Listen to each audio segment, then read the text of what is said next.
Timur Tengah berubah menjadi panggung pertempuran. Hanya beberapa jam setelah Israel meluncurkan serangan udara paling agresif dalam beberapa tahun terakhir ke sejumlah fasilitas strategis di Iran, dunia dibuat tercengang. Serangan tersebut bukan sekadar operasi militer biasa. Targetnya sangat sensitif dan simbolik. Pusat pengembangan nuklir, markas militer utama, hingga jaringan komunikasi yang selama ini disebut sebagai urat nadi keamanan nasional Iran. Serangan Israel ini disebut dilakukan dengan dukungan diam-diam dari Amerika Serikat dan beberapa sekutunya. Meskipun tidak ada pernyataan resmi yang menyebutkan keterlibatan langsung Washington, kehadiran sistem radar dan pengintaian satelit dari Aliansi Barat menandai bahwa serangan ini bukanlah aksi sepihak belaka. Iran pun tak tinggal diam. Teheran menilai serangan ini sebagai bentuk agresi terbuka. Bukan hanya provokasi, tapi juga pelanggaran terhadap kedaulatan nasional mereka. Serangan tersebut terjadi tanpa persetujuan komunitas internasional, tanpa peringatan, dan tanpa pembenaran yang jelas. Tuduhan bahwa Iran mempercepat program senjata nuklir pun belum terbukti secara sah. Bahkan Badan Energi Atom Internasional, IAEA, belum mengeluarkan pernyataan resmi tentang adanya pelanggaran serius oleh Iran. Di tengah tensi tinggi itu, dunia bertanya-tanya, bagaimana Iran akan merespons? Jawabannya datang jauh lebih cepat dari yang diperkirakan siapapun. Pada malam yang sama, sistem radar dan pertahanan udara Israel mendeteksi aktivitas yang tak biasa dari wilayah barat Iran. Dalam hitungan menit, ratusan rudal balistik, termasuk Shahab 3 dan Seijil, diluncurkan secara bersamaan, disusul oleh lebih dari 100 drone kamikaze dan pengintai. Mereka bergerak secara koordinatif menuju jantung wilayah Israel. Ini bukan serangan biasa, ini adalah demonstrasi kekuatan penuh, dan yang mengejutkan adalah betapa terorganisirnya serangan tersebut. Radar-radar Israel mendadak penuh sinyal peringatan. Iron Dome, sistem pertahanan udara andalan Israel, segera diaktifkan dalam skala besar. Sirene meraung di seluruh penjuru negeri. Warga sipil di Tel Aviv, Yerusalem, dan kota-kota di sekitar Negev mulai berlarian ke tempat perlindungan bawah tanah. Apa yang terjadi malam itu seperti mimpi buruk yang menjadi nyata. Dalam waktu singkat, langit Israel dipenuhi cahaya terang dari ledakan dan lintasan rudal yang saling mengejar. Serangan ini merupakan bentuk peringatan yang sangat jelas dari Teheran, bahwa mereka tidak akan tinggal diam jika diserang, dan bahwa kemampuan militer mereka jauh lebih siap daripada yang diduga banyak pihak. Iran tampaknya tidak hanya membalas dengan kekuatan, tetapi juga dengan perhitungan yang matang. Mereka menyerang target yang dianggap strategis dan simbolik bagi Israel, menunjukkan bahwa balasannya bukan sekadar emosional, tapi juga terukur secara taktis. Banyak analis militer menyebut momen ini sebagai titik balik. Bukan hanya karena Iran telah meluncurkan serangan langsung ke wilayah Israel dalam skala besar, tetapi juga karena pola serangannya menunjukkan level koordinasi, kecanggihan teknologi, dan keberanian politik yang belum pernah ditunjukkan secara terbuka sebelumnya. Rudal-rudal ditembakkan dalam gelombang, bersamaan dengan drone-drone yang bergerak di ketinggian rendah untuk menghindari deteksi radar. Ini adalah strategi saturasi, membanjiri sistem pertahanan musuh hingga kelelahan dan tak mampu menanggapi semua ancaman sekaligus. Tel Aviv, kota modern yang selama ini dianggap sebagai pusat ekonomi dan simbol kestabilan Israel, mendadak menjadi kota yang diselimuti ketegangan.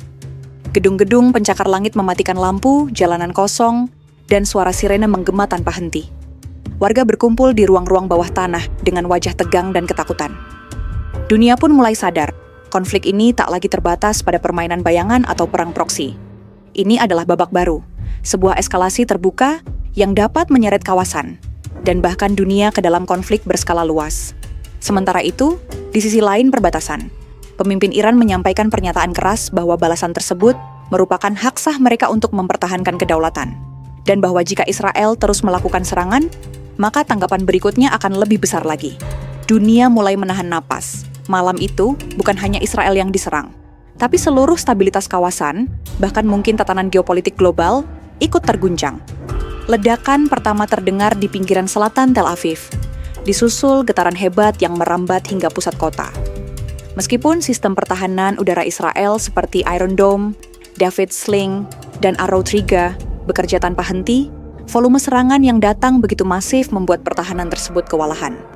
Beberapa rudal balistik berhasil menembus lapisan pelindung dan menghantam kawasan industri serta permukiman padat.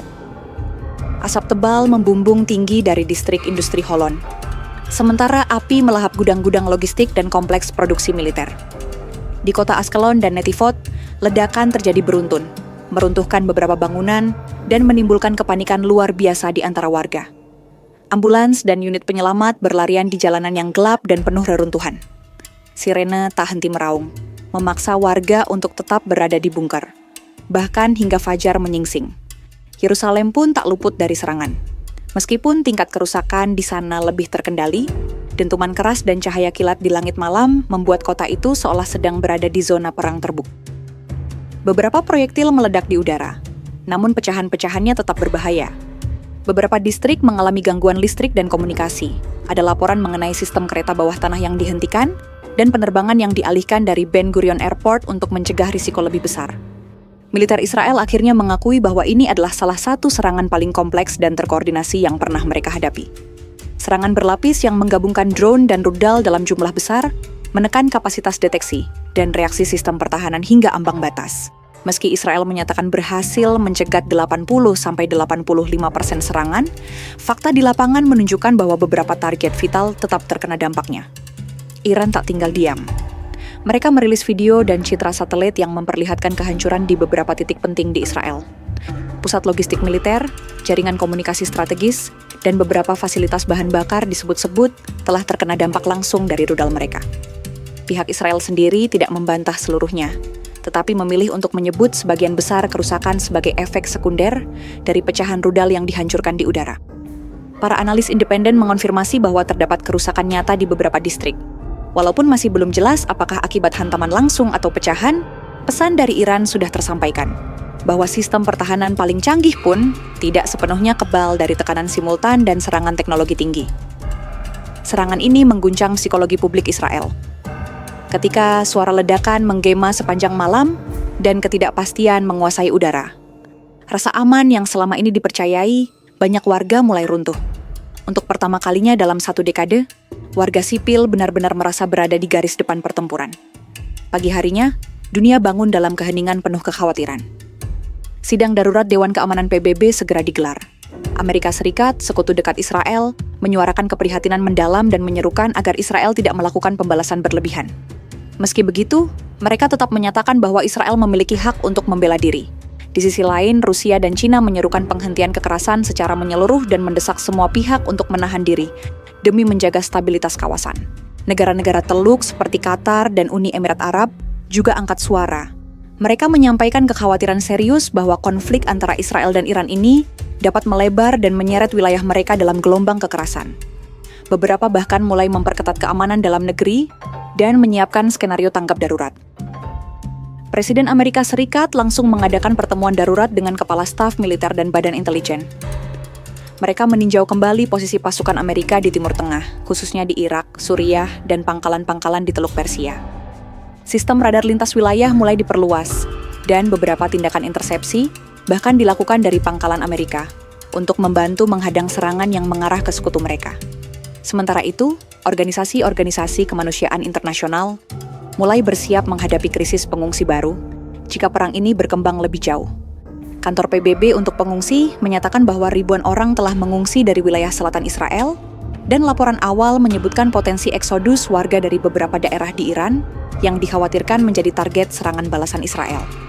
Namun di balik semua reaksi diplomatik dan militer tersebut, satu kenyataan pahit mulai terbentuk di benak banyak pengamat. Iran telah membuktikan bahwa mereka mampu melancarkan serangan presisi jarak jauh dalam skala besar, memadukan teknologi drone dan rudal dalam satu strategi perang modern yang mengancam siapapun.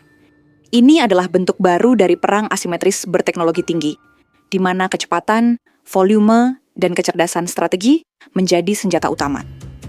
Bagi Israel, meski mereka berhasil menahan sebagian besar serangan, tekanan psikologis dan kerugian strategis tetap membekas.